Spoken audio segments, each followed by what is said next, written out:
Dear friends, ఇతరులు నిన్ను చూసే విధానంలో ఎన్ని అర్థాలు తెలుసా? ఇప్పుడు చూడండి. నిన్ను శత్రువుగా చూస్తున్నారు అంటే మీరు ఎదుగుతున్నారని అర్థం. నువ్వు ఎప్పటికైనా ప్రమాదకారివి అని అనుకుంటున్నారు అంటే నువ్వు చాలా బలమైన వ్యక్తివని అర్థం. నీ వెనుక నీ గురించి మాట్లాడుకుంటున్నారంటే నువ్వేదో సాధిస్తావని అర్థం. నిన్ను తరచుగా మోసం చేస్తున్నారంటే నువ్వు నిజాయితీ పరునివని అర్థం. నిన్ను అందరిలో అవమానపరుస్తున్నారంటే నీవు తెలిగలవాడివని భయపడుతున్నారని అర్థం.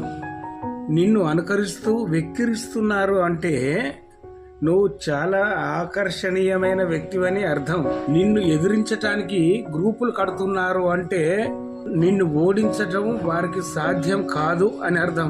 నీ ముందు చాలా మంది కన్నీళ్లు పెట్టుకుంటున్నారు అంటే నీది స్వచ్ఛమైన మనస్సు అని అర్థం. చివరిగా నువ్వు ఒంటరిగా మిగిలావంటే నీ అంత శక్తిమంతుడు ఎవ్వరూ లేరని అర్థం. ఈ అర్థాలు ఎలాగున్నాయో మీరు కామెంట్ చేయండి, ఓకేనా?